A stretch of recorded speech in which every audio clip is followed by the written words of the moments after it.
Realtree's Midwest Whitetail is brought to you by Cuddyback, Drake Non-Typical, Easton Arrows, Frigid Forage, Fuse, Grizzly Coolers, Hoyt, Nikon, Ozonics, Redneck Blinds, Wasp Archery, and Realtree.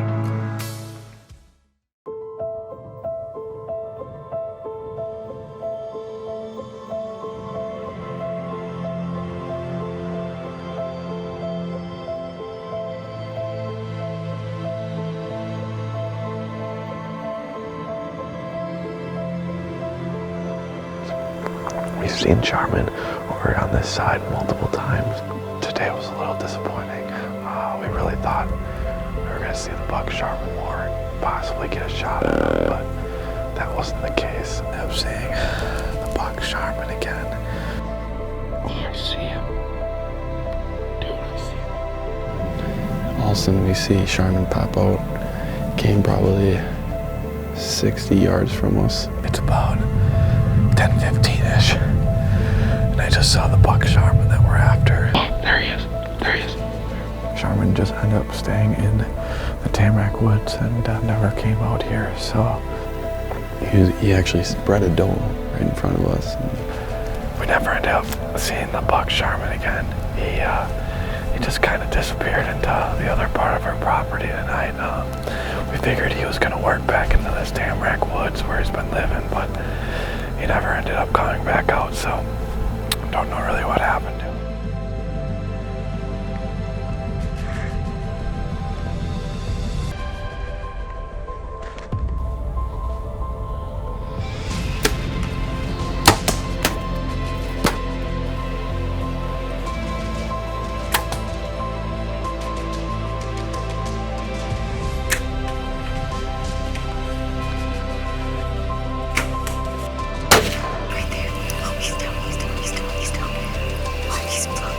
Is he moving? This is the second time I've been away from him. And I had a pretty crazy week. 24 yards broadside is kind of what you dream of when they're standing still. But, you know, the practice pays off. Whew. That's wounded 9. And every time I take an animal, whether it's an elk out west on public land or back here in Wisconsin, take a deer, I thank the Lord that we live in the country that we live in. Well, here he is. Looks like a good 9. I had pictures of him on the Cuddyback. Exactly the buck I was expecting, but I'm more than happy that he shows up. He's a good buck. He came charging down the hill over here, him and another buck chasing a doe hard. And he was gonna get down in that bottom where I didn't have a shot, so decided to take the shot right there, and the rest is history.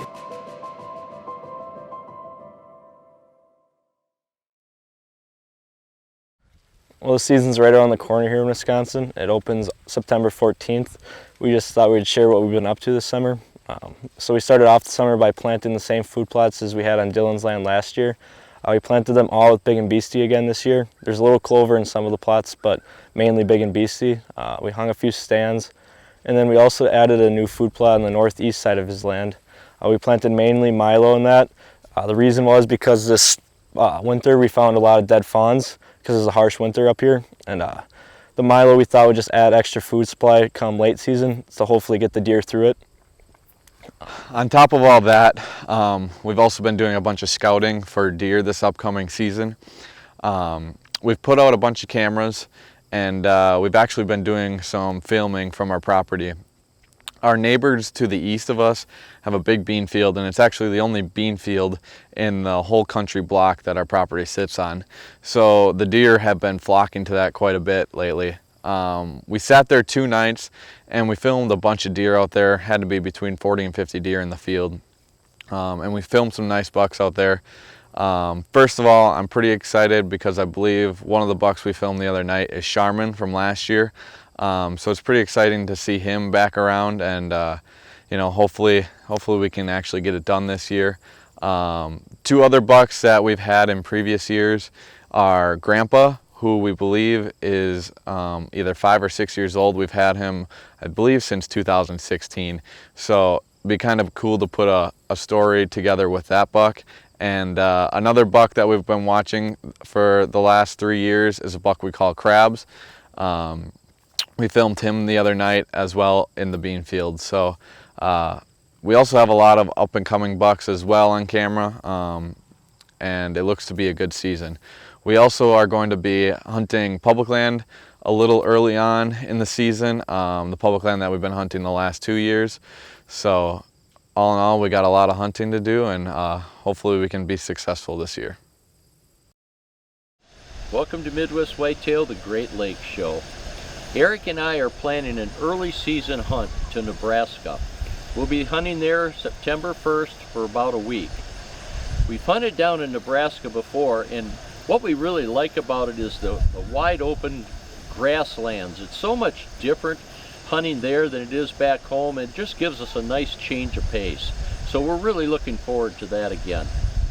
Then I was fortunate enough to draw an Iowa tag, and we're going to be down there probably the first weekend in October, and then definitely during the rut. This year we found a new piece down there, and it's called the Island piece, and we've already got our cutty-back cameras down there, and we're getting some nice pictures. The cutty-back cameras send the pictures right to our phone. It's really cool, and we've got some nice bucks on camera, so we're hoping that once they disperse into their fall range, at least 1 or 2 of these bucks will stick around.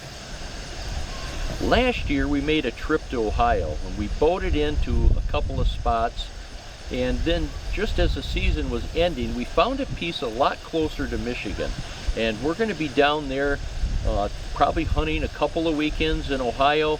So we're going to be all over the place this year, along with hunting our food plot property here in Michigan, where we usually try to take a couple of does. So that's kind of what we're going to be doing this year. We hope you'll keep coming back and just see once where we're at. In the meantime, we've got other pro staff members, and let's take a look and see what they're up to this early season. Welcome to Midwest Whitetail Great Lakes. Today we're doing the second part of a project here. We're going to put up the hot zone fence. Yesterday I kind of mowed around the 4 corners just to get all the foliage out of the way of the wires to keep the battery up and running, and yeah, we're just going to get started. Hopefully it goes quick and easy, and we'll get these beans protected.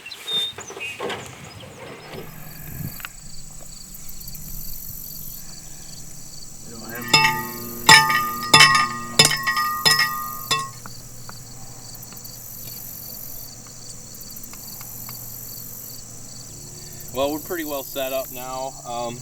Got a pretty neat little spool holder we made just to reuse this and keep it tangle free and make it easy when you go to put it back up. So we got everything ran. I'm just gonna zip this around.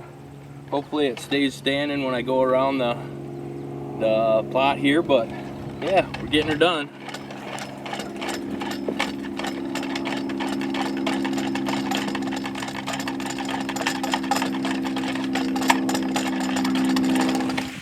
Pretty good. We've done this setup probably three times now, so you get used to it. It's pretty easy. We make it simple as possible. This year I mowed some trails just to make it real easy. You're gonna end up weed eating it down anyway. So